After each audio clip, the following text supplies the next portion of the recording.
I think whenever we're assessing the rise of the UAE, the meteoric rise of the UAE, and its ability to exert itself in the manner that it does today, it's important to understand that this has only been made possible as a result of the unprecedented weakness of Egypt and Saudi Arabia that the UAE has exploited to maximum effect to become the power that it is today. Saudi Arabia is paralyzed by a bitter succession struggle that is unique in that it's the first time that the second generation of princes are handing over the kingship to the third generation of princes. And that brings about its own unique dynamics. Whereas the second generation of princes used to prioritize the unity of the family, the third generation of princes is essentially a free-for-all. Because of the dominance of the second generation princes, none of the third generation princes have been able to amass that power that would enable them to use the state in their favor. And in fact, the third generations believe that bin Salman's only claim to power is that he happens to be the son of the king who is present at the time of the need to hand over the kingship from the second generation to the third generation.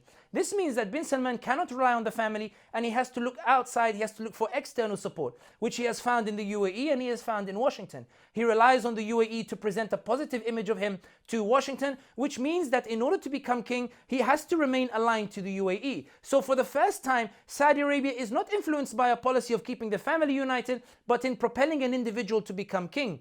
Egypt is still reeling from the effects of the Arab Spring, which pushed the army to the side. The army was forced to concede free and fair elections and finds a new tactic, a new way to come back to power, which they eventually did by overthrowing Morsi. But the political environment remains tense, remains charged, and Egypt is not yet stable, and the army still feel that their grip remains tenuous and is not as they would like it to be. And herein is where the UAE offers its service, its financial firepower, its PR, its lobbying networks, the fact that it's a small nation so it doesn't receive much negative media attention. The UAE presents itself as the ambassador of these two nations and it expects the support of Egypt and Saudi Arabia alike.